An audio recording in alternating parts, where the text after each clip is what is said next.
happiness is reality minus expectations. I'm sure a lot of you have heard that. That's kind of like a one that gets tossed around a lot. It is a pretty good piece of wisdom, but I want to break that down a little bit. I wanted to break that down because there's two ways that you can approach that whole thing. And you know me, I'm a duality guy. I like to talk about these spectrums and kind of trying to bring them back towards the middle. But really, when I hear most people say that, do you know what I hear from them? Is basically what they're saying is, oh, I should make my expectations nothing because if I can somehow eliminate every single desire in my life and just be some fucking hermit that has no goals and no dreams and no drive, that my expectations would be so low that regardless of how fucked up my reality is, that I would just accept it. Let me tell you, that's not the fucking move. Think about the other side of that. How do you raise the reality part of the function? Fuck the expectations part for a second. Keep your expectations where they are. Raise the reality part. Get some of them. Does that make sense? So there's two ways to approach that. I also think that you should try and mitigate and kind of monitor how high your expectations are. Maybe you're thinking way too grandiose and that's why you're getting let down constantly. You think you should be somewhere where you're not. All that kind of shit, sure. But again, get some of them. Like, meet some of your expectations. If your reality was on par with your expectations, and they were at this fucking ultra high level where you've pulled off all the shit you wanted to do and your expectations were there and set, you're still going to be living a fucking great life. You're going to have acquired some of the things that you wanted to do. I think that's much better of an approach. Let me explain too. I don't think that you can fucking eliminate every desire that you have. I don't fucking think that. And honestly, I don't think, why would you? Are you even playing life at that point? And I understand restraint. I'm a fucking temperance guy. I'm a stoic. So, you know, I believe that you should exhibit temperance continuously. I think that you should notice when the draw of you gets a little bit towards attachment, when you start fixating too much on acquiring certain things, and then all of a sudden that's your whole goal and focus, and it's actually comes at the cost of mindfulness, for sure. But there's two ways to approach that. Again, it's like, just get some of the fucking goals. Now, accept the things you cannot change the things you can. That's the serenity prayer. And I wanted to dive into that a little bit. Think about that part of it as well. Accept the things you cannot change the things you can. The parts of your unrealistic expectations are things that are unchangeable, things that you can't actually control. That's the part where you should actually think about it in terms of expectation. The part that you can change is your fucking reality. That's the things that you can shape. So that's you focusing on actually acquiring some of them so that those desires go away. I want to be really fucking clear about something that confuses people too. The things that you acquire, whether they be goals, attributes, whatever the fuck they are, a good physique, cool clothes, a cool car, they will not bring you happiness. However, when you start getting some of them knocked off of your list, what happens is now you've eliminated another thing looming over your head that you think might be the ticket to happiness.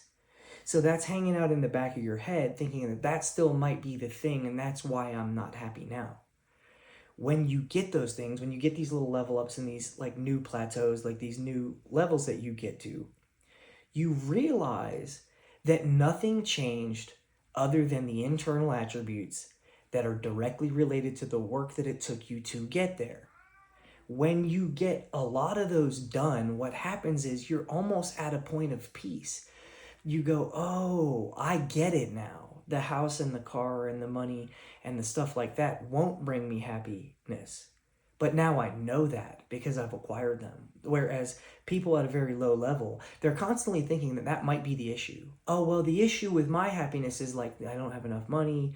I'm not in the shape that I want to be in. And that is true. But what you need to know is that it's the work to get those things that actually bring you a little bit more peace because you understand yourself, because that process is how you shape a fucking person into the person they want to be. Becoming, you know, a good person is what you start to focus on, and the results were the things that you had to aim at in order to become the person that deserved those things. And then all of a sudden you understand when you get those things that it doesn't really change much of how you actually perceive and enjoy life. What has changed is the you that has become is a much better version of you because of all the shit that you had to go through to get the things.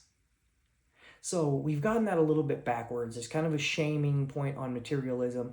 Dude, when you put in the work and the effort and you really got your sights set on a thing, even if it's a material, even if it's a watch, I don't give a shit what it is. I don't care how superficial somebody might deem the thing. The goal is put there so that you have an aiming point, so that you can understand some of the walk that you need to go on to develop the internal fucking attributes that you want to have that are worthy of those things as a goal. And on top of that, once you finally get it, enjoy the fucking thing a little bit because it did take the work. So enjoy the fucking cool car. If you really had to save up that money and you wanted the thing real bad and you made sacrifices and you put in the fucking blood, sweat, and tears to gain the thing, appreciate it. That's not called materialism. That's called gratitude. It's gratitude for fucking the work that you put in and appreciating yourself for following through with the commitment and trust and honesty and all that shit. So just understand, it's not this extremist approach. The answer isn't like, oh, well, I've never been able to get money, and that means it's fucked up. The whole system's flawed and fucked up, so I just should not like anything. These people with cars and watches and cool stuff that I like, that I really want, that's all bullshit, and they're fake and phony, and they're probably not happy anyways. Don't go down that fucking train. They might be happy. There are some people that have money that are happy. There are some people that have money that aren't. Some people that are poor that are happy. Some people are poor that aren't. So it's really more about your internal state of perspective. But again, don't just try to limit your expectations down to this pathetic low level that like almost embodies a sense of like lack of self-worth, like you're not worth the things that you're expecting that you could get. What's really happening there is that you're nervous that you can't get them, and you're nervous that you haven't been fucking walking the path to attain the things that you want. And so what's happening is you're afraid that you won't get them, and you think that means you need to either shun it completely so that you don't have to bear the sting and the brunt of like failure, or that you should pretend that those things are actually rooted in something evil. We all like and want different shit. That's how you know some of it's linked to your own heart too, and it's a part of your path and your progress to set some milestones, to acquire some things that you admire so that you can fucking knock them off a list and go, okay, cool, and I'm still me. So just get that. It's very fucking important. Get out there, move on the shit that you want, understanding that you're chasing perfection, knowing you will never attain it. You're chasing these things, knowing that once you get them, that the fucking level up from that will be so fleeting because there will just be another thing that you can attain. But that doesn't mean that you should stop walking. It just means that you should temper your expectation about how long-lasting the thing that you actually wanted to acquire might bring you some sort of fucking excitement and elevation. It's going to be less than you think. But then you autocorrect and you go right back into how do I become even better now? That was my goal before. Now I've hit my goal. Now let me become even better. And you could almost hear a critique of this whole thing. You know, pushing happiness over the horizon. That's a sentence I took from Sean Acker's TED Talk. I fucking loved it when I first heard it. It's like, if you keep expecting that the next thing is going to make you happy, then yeah, you'll keep getting there and being unfulfilled. If you acknowledge that the goal is there so that you can place something hard in front of you, so you can do the tireless effort to get close to that fucking goal, and that the journey of getting close to it will have changed who the fuck you are, then you'll have taken internal attributes, and the goals and the results are just symptomatic. They're just things that you had to put on there as a marker for where you wanted to go, to prove yourself to you. Just understand that. Clear distinction. You don't get the things and go, oh man, like what the fuck? The house didn't make me happy. I can't just quit now. No, that's why Marcus Aurelius said straight, not straightened. You'll constantly be evolving, but that's a good thing. Surrender and relinquish your fucking self to that process and know that there's never an ending point until you fucking die, and that during all of the work in the process to do all these things, any of this shit, that if you're mindful and connected to the process as this growing and building thing about becoming a fucking amazing person, that you will be gaining fulfillment from those attributes the entire part of that walk. I used to always say, it's not about the destination, it's about the journey. That's one of the best quotes ever for explaining like effort driven versus results driven, and mindfulness versus like being a plateau, a horizon pusher, and like I'll never be happy because it'll never be good enough. It's a great way to explain that. But at the same time, what I always say to people is, yeah, but you don't experience the fucking destination or the journey if you never start walking.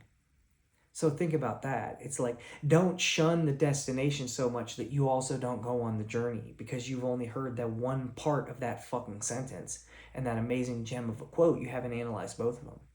The journey means that you're supposed to be walking that trail, you're hiking. And yeah, the fucking amazing mountaintop that you're going to get to and look out on is not what's important. It is the fact that you're present and that you did all the things to get up there. But you still have to walk and get up to the hill. And also, if you're equating it to a hike, it's also pretty cool to get to that pinnacle. So I would say it's not about the destination solely, it's about the journey more.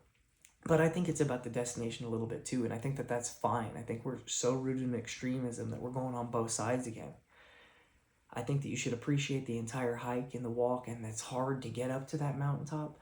But I also think that once you get up there, that you should really be grateful and appreciate the view, because that's a part of it as well.